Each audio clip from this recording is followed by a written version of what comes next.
নমস্কার বন্ধুরা, আবারও হাজির হয়েছি একটা নতুন ভিডিওর সাথে। আজকে আপনাদের সঙ্গে আলোচনা করে নেব আপনার বাচ্চাটির অর্থাৎ জন্মকুণ্ডলিতে যদি রাহু নেগেটিভ থাকে, বাজে অবস্থানে থাকে, তাহলে কি ধরনের জিনিস আপনাকে করাতে পারে। আলোচনায় যাওয়ার আগে বন্ধুরা, ভিডিওটা ভালো লাগলে কিন্তু লাইক আর সাবস্ক্রাইব অবশ্যই করে দেবেন। দেখবেন রাহু আপনাকে ঘোরাবে যে কোনো কাজ করতে গেলে।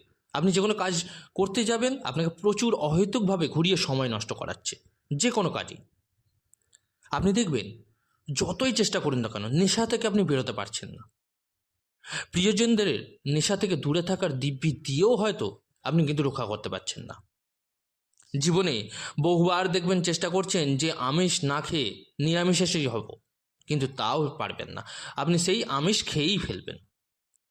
আপনার মনের মধ্যে দেখবেন খুব তাড়াতাড়ি বড়লোক হওয়ার সুপ্ত বাসনা সবসময় বিরাজ করছে। আশেপাশের মানুষ যাকেই আপনি অর্থবান দেখবেন, আপনি মনে করবেন তার কাজটা করলেই হয়তো আমি বড়লোক হয়ে যাব। আপনার কোনো কিছুতেই সন্তুষ্টি আসবে না। যে কোনো অজুহাতে আপনি নেশা করবেন। ধর্ম আলোচনা আপনার বিরক্তির লাগবে। একটা ধার্মিকতার ভেগ ধারণ করবেন শুধুমাত্র অর্থ উপার্জনের উদ্দেশ্য নিয়ে।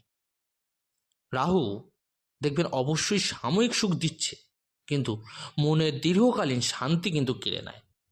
তাই বন্ধুরা, চেষ্টা করুন রাহুর কিছু উপায় আপনারা ব্যবহার করতে। যাদের এই ধরনের প্রবলেম হচ্ছে অবশ্যই কমেন্টে জানাবেন, আমি বলে দেবো কী ধরনের জিনিস আপনারা করলে আপনাদের খুব ভালো উপকার পাবেন। আর কেমন লাগলো আজকের ভিডিও জানাতে ভুলবেন না অবশ্যই কমেন্ট করে।